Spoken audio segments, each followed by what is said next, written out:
কৈলাসহরের মনু নদীর পাড়ের বাঁধ খুব শীঘ্রই সংস্কার ও পুনর্নির্মাণের দাবিতে এবং দেবীপুর এলাকায় ভারত বাংলাদেশের আন্তর্জাতিক সীমান্তের পাশে বাংলাদেশের অবৈধ বাঁধ নির্মাণের প্রতিবাদে ঊনকোটি জেলা কংগ্রেসের পক্ষ থেকে কৈলাসহর কুমারঘাট ও কৈলাসহর ধর্মনগর সড়ক অবরোধ করে বিক্ষোভ প্রদর্শন করা হয়।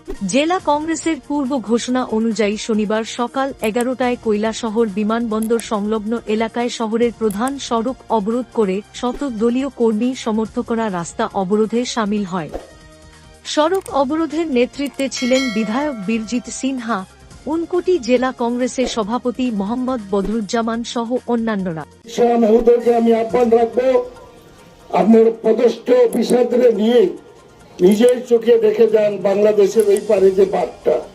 উনি তো শুধু ফটো দেখেছেন, কিন্তু নিজের চোখে দেখে গেলেই আমার মনে খুব ভালো হবে। এবং এই যে বাঁধগুলা যে মেরামতের প্রয়োজন, উনি যাতে দেখে যান আমি আহ্বান রাখছি। আমি আজকে রাত্রেই ফোন করব মাননীয় মুখ্যমন্ত্রীকে, অনুরোধ করব উনি যাতে একটা সময় করে যাতে এই ইম্পর্টেন্ট জিনিসের বাঁধটা, কারণ সাংঘাতিক ব্যাপার। এবং আজকে বাংলাদেশে যে এত উঁচা করে বাঁধ হচ্ছে, যার ফলে আমাদের এই নদীর জলটা এদিকে যাবে কেমনে, এবং এখানে বাঁধ তো ভাঙবে, শুধু এখানে নয়। এবং সরকারের ব্যর্থতা, বাম আমলেও ব্যর্থ, রাম আমলেও ব্যর্থ। কারণ সেই কুমারঘাট থেকে কৈলাসহর পর্যন্ত প্রায় 100 কিলোমিটার বাঁধ, 100 কিলোমিটার বাঁধ, সেটা মেরামতের কোনো চিন্তাই করেনি। এবং এটা কিছু কন্ট্রাক্টরের কাছে, শাসক পার্টির কাছে কামধেনুতে পরিণত হয়েছে। যখন টাকার দরকার তখন এখানে বোল্ডার ফালানোর জন্য টেন্ডার করে এই বোল্ডার গুলা জলে নামা ফালানি মাত্র গলে যায়। এই তো কয়েকদিন আগে মশাউলিতে নদীর পারে বাঁধ, সেই বোল্ডার ফালানোর জন্য কয়েকশো বোল্ডার তৈরি হয়েছে।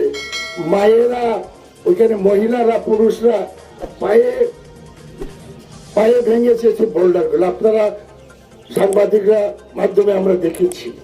যাই হোক, আমরা একটা টাইমও দিয়েছি 15 দিনের মধ্যে সরকারকে, রাজ্য সরকারে হোক আর ভারত সরকারকে, এটা আন্তর্জাতিক সমস্যা।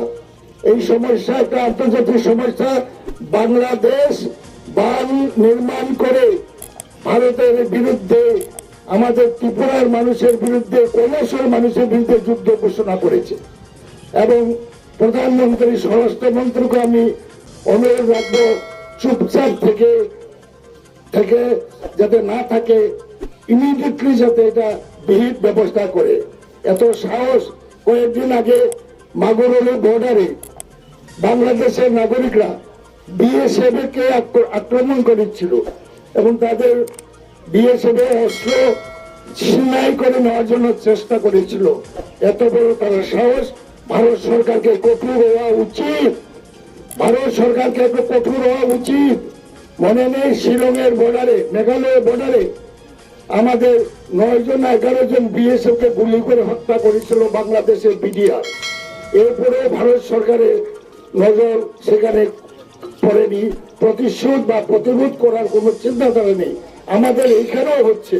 সুতরাং বর্ডারে যাতে আরো সিকিউরিটি বৃদ্ধি করে এবং বাংলাদেশের যে বাঁধ নির্মাণটা হচ্ছে 0 পয়েন্টে বেআইনি ভাবে, এটা যাতে ভারত সরকার ইমিডিয়েটলি বন্ধের ব্যবস্থা করে, এটাই আমরা অনুরোধ